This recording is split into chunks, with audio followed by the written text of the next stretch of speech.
their English-speaking skills of these American workers, which if you had sort of a homogeneous, labor market would not have been valuable at all. But suddenly they are valuable and they can actually market them and they can command a premium.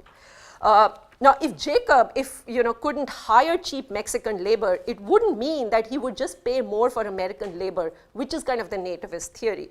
No, it would mean that his business just wouldn't get off the ground, or he could not expand it because people like me could not afford him. So we would either just give up, I would just give up on my lawn and, and take fewer writing assignments, which actually may be better for me because writing is a very poorly paid profession in America. I might be better off doing my lawn, that might be. Either way, there would be sort of a net attrition of economic activity and productivity losses. Now, the vast majority of economists accept this, except for one economist, and his name is George Borjas. He is a Cuban emigre, and he claims that actually, even he doesn't dispute sort of the impact of high-skilled workers, or he doesn't quite dispute it that much. He does dispute the effect of low-skilled workers. So he found a study in which he said, low-skilled immigrants compete directly with high school American dropouts, and they reduce their wages. But Borjas's own research was, with his own data, was replicated by some other economists, and they could not find the same labor effects. And the reason was, they found that Borjas had made this crucial Malthusian assumption where he did not account for capital increase. So in other words, what his model did was, it took essentially the same pool of capital and divided it among a greater number of workers, thereby lowering everybody's wages. But that's not how it works, and there is a recognition of that in economic theory. And you have assumptions of how much capital increase you need to account for. But when you made the normal assumptions about capital increases, even the high school dropouts actually come out ahead. So open immigration, and then the third way in which immigration helps any economy is that most people in a country are not the competitors of these foreign workers, they are actually their customers. And when you have these workers coming in and lowering the prices of goods and services, essentially what you're doing is increasing the real income of citizens. So in effect, without these people having to lift a finger, they get a raise. So open immigration policies are a win for immigrants who can escape poverty or otherwise improve their lives, a win for native consumers of immigrant services whose real wages increase as their cost of goods and services decreases, and a win for native workers who experience productivity gains because now their skills are, their cultural skills are valued, they fetch a market premium. But let me just consider one very powerful objection that nativists in the West, and especially America, have used to sour Americans on immigrants. And they essentially say that all of this, what I'm saying to you, would be fine in the abstract, in an ideal system. But here in the real life in America, there is something called the welfare state, where the government is providing all kinds of, welfare services, education, healthcare, food stamps, what have you, to its citizens. So if you get more people, essentially if you get more workers, low-skilled workers who can't pay for their entire upkeep, what happens is you are privatizing the benefits of immigrants to the employers who get their surplus value, but you're socializing the cost of these workers to American taxpayers who end up paying for healthcare, schooling, et cetera, of immigrants, right? So, but, in my view, this is also something of a red herring. And the reason this is a red herring is that if you think about it, most immigrants come to, they move to a country when they are ready to be productive, right? So they spend the initial years when a society is investing in them, paying for their upkeep, what I call the so-called parasitic years of their lives, they are spending in another country. And when they are ready to be productive, they move to another country. So this country gets essentially a windfall. You know, what we call in India used to call the brain drain problem, right? So essentially, even when it comes to welfare, if you are going to maintain a certain population level, and the future problem of the West is going to be not too much immigration but too little, because these are aging countries, the cheapest way you can sustain your population is through immigration. So even this argument about, that welfare, low-skilled immigrants use welfare is ultimately, in my view, it's just all, bombast, just meant to poison the discussion. Now, so the economic case for open immigration policies is almost unimpeachable. But what happens if Trump and Brexiters actually go about imposing their nativist policies? At the risk of sounding hyperbolic, I would say that they would, fundamentally imperil the architecture of freedom of the West if they become serious about their nativism. How many of you have heard of F.A. Hayek? Okay, good.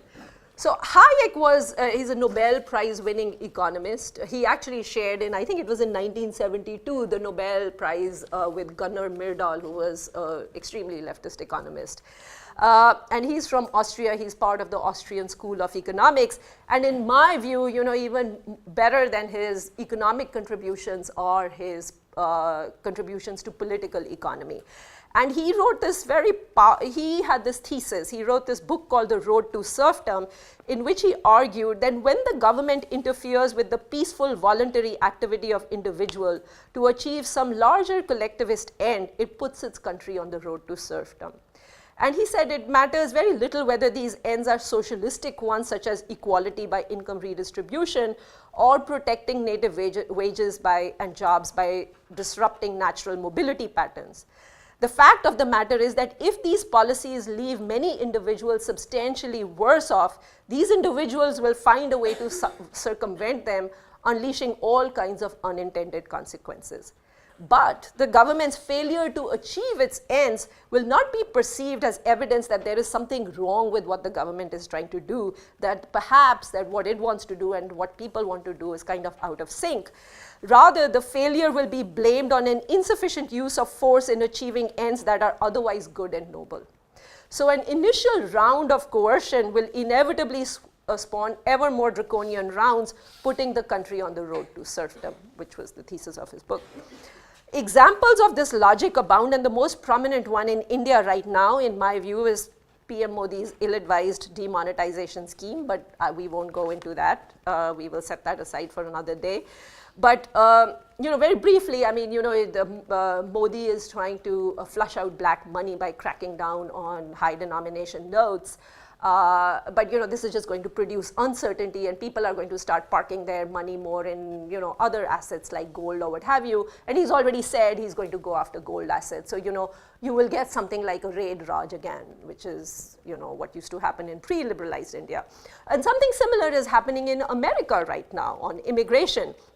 The reason there is this massive illegal population in the United States that Trump has exploited to victory is that the visas that the government allows for low-skilled immigrants are far, far smaller than the actual demand for low-skilled immigrants. So employers, Mexicans, if they step across the border, the same work that they are doing in Mexico is now worth 4 to 5 to 6 times more. So there is a great deal of incentive for them to try and find a way into the United States and work illegally, and there is a great deal of incentive for employers who can run much more profitable businesses to hire these people.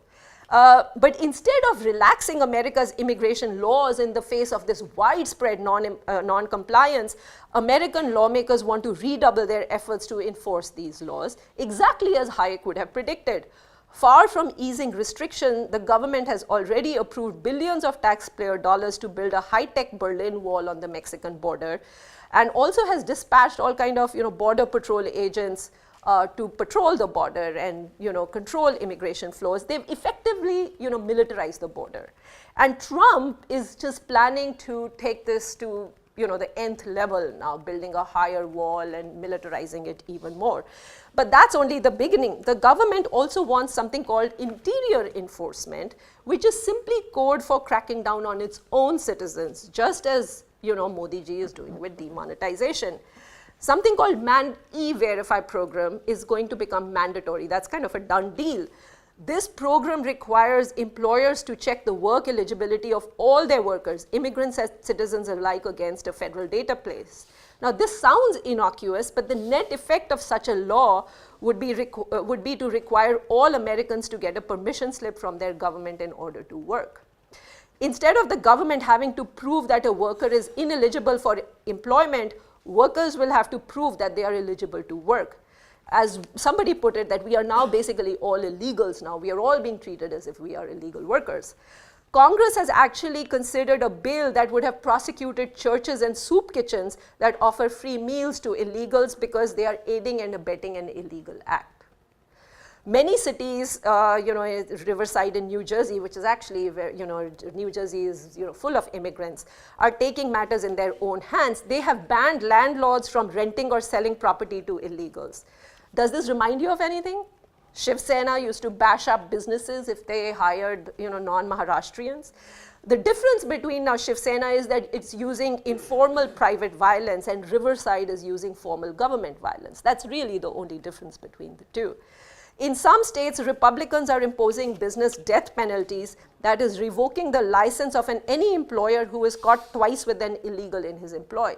Now consider the stupidity of this. They are shutting down American businesses to protect American jobs. So a war on immigration will also require a war on employers, and nativists are already developing a pretty elaborate vocabulary of demonization to justify that.